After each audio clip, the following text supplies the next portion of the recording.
Things Fall Apart by Chinua Achebe. Okonkwo was well known throughout the 9 villages and even beyond. His fame rested on solid personal achievements.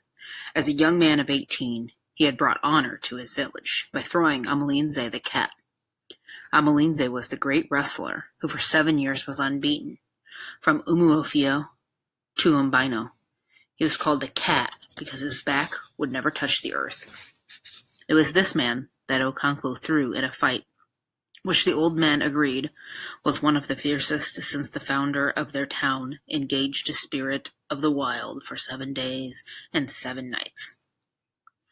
The drums beat, and the flutes sang, and the spectators held their breath. Amalinze was a wily craftsman, but Okonkwo was as slippery as a fish in water.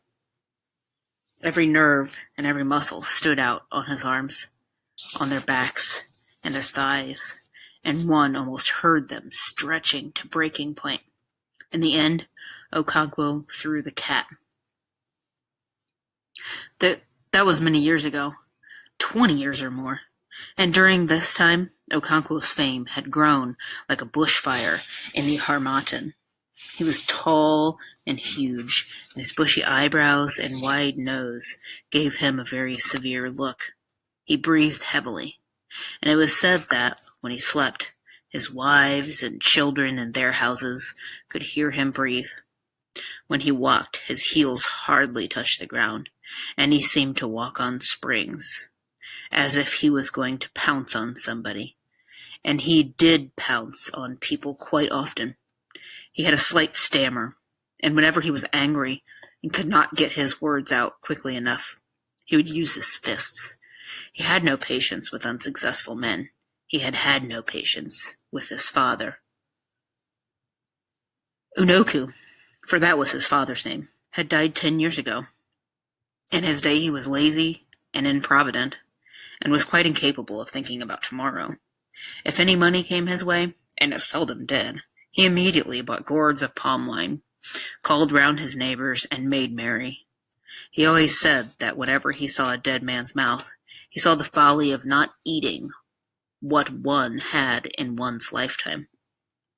Unoka was, of course, a debtor, and he owed every neighbor some money, from a few cowries to quite substantial amounts. He was tall, but very thin, and had a slight stoop. He wore a haggard and mournful look, except when he was drinking or playing on his flute. He was very good on his flute, and his happiest moments were the 2 or 3 moons after the harvest, when the village musicians brought down their instruments hung above the fireplace. Unoka would play with them, his face beaming with blessedness and peace. Sometimes another village would ask Unoka's band and their dancing egwugwu to come and stay with them and teach them their tunes. They would go to such hosts for as long as 3 or 4 markets, making music and feasting. Unoka loved the good fare and the good fellowship, and he loved this season of the year, when the rains had stopped and the sun rose every morning with dazzling beauty. And it was not too hot either, because the cold and dry Harmattan wind was blowing down from the north. Some years the Harmattan was very severe, and a dense haze hung on the atmosphere. Old men and children would then sit round log fires, warming their bodies. Unoka loved it all, and he loved the first kites that returned with the dry season, and the children who sang songs of welcome to them. He would remember his own childhood, how he had often wandered around looking for a kite sailing leisurely against the blue sky. As soon as he found one, he would sing with his whole being, welcoming it back from its long, long journey, and ask if it had brought home any lengths of cloth. That was years ago, when he was young. Unoka, the grown-up, was a failure. He was poor, and his wife and children had barely enough to eat. People laughed at him because he was a loafer, and they swore never to lend him any more money because he never paid back. But Unoka was such a man that he always succeeded in borrowing more and piling up his debt. One day, a neighbor called Okoye came in to see him. He was reclining on a mud bed in his hut playing on the flute. He immediately rose and shook hands with Okoye, who then unrolled the goatskin which he carried under his arm, and sat down. Unoka went into an inner room and soon returned with a small wooden disc containing a cola nut, some alligator pepper, and a lump of white chalk. "I have cola," he announced when he sat down, and passed the disc over to his guest. "Thank you. He who brings cola brings life. But I think you ought to break it," replied Okoye, passing back the disc. "No, it is for you, I think."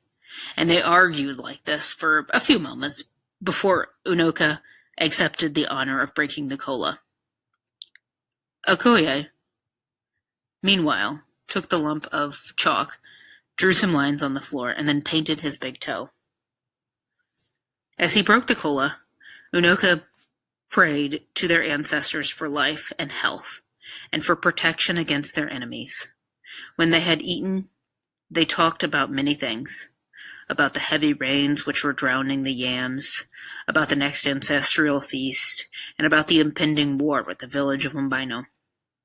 Unoka was never happy when it came to wars.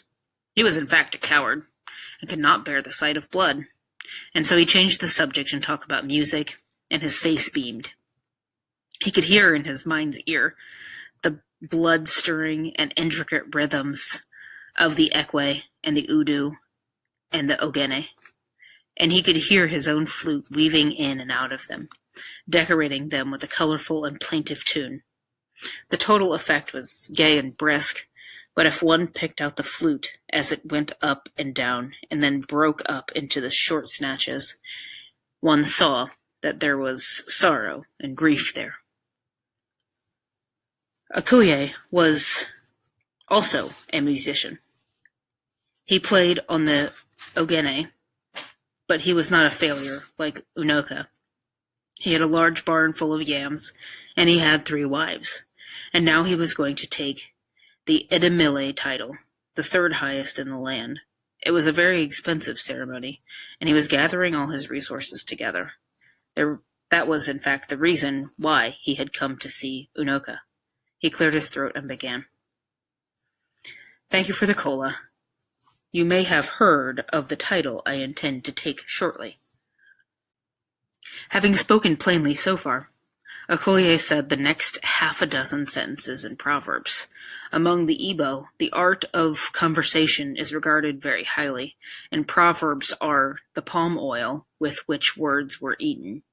Okoye was a great talker, and he spoke for a long time, skirting around the subject, and then hitting it finally. In short, he was asking Unoka to return the 200 cowries he had borrowed from him more than 2 years before. As soon as Unoka understood what his friend was driving at, he burst out laughing. He laughed loud and long, and his voice rang out clear as the ogene, and tears stood in his eyes. His visitor was amazed and sat speechless. At the end, Unoka was able to give an answer between fresh outbursts of mirth. "Look at that wall," he said, pointing to the far wall of his hut, which was rubbed with red earth so that it shone. "Look at those lines of chalk." And Okoye saw groups of short perpendicular lines drawn in chalk. There were 5 groups, and the smallest group had 10 lines. Unoka had a sense of the dramatic, and so he allowed a pause, in which he took a pinch of snuff and sneezed noisily, and then he continued. "Each group there represents a debt to someone, and each stroke is 100 cowries. You see, I owe that man 1,000 cowries, but he has not come to wake me up in the morning for it. I shall pay you, but not today. Our elders say that the sun will shine on those who stand before it, shines on those who kneel under them. I shall pay my big debts first." And he took another pinch of snuff, as if that was paying the big debts first.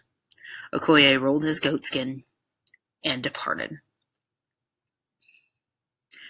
When Unoka died, he had taken no title at all, and he was heavily in debt.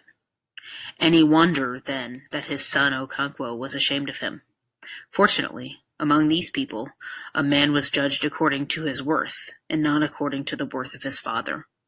Okonkwo was clearly cut out for great things. He was still young, but he had won fame as the greatest wrestler in the 9 villages. He was a wealthy farmer and had 2 barns full of yams, and he had just married his 3rd wife.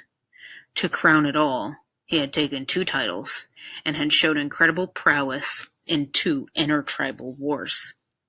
And so, although Okonkwo was still young, he was already one of the greatest men of his time. Age was respected among his people, but achievement was revered. As the elders said, if a child washed his hands, he could eat with kings. Okonkwo had clearly washed his hands, and so he ate with kings and elders, and that was how he came to look after the doomed lad who was sacrificed to the village of Umuofia by their neighbors to avoid war and bloodshed. The ill-fated lad was called Ikamofuna.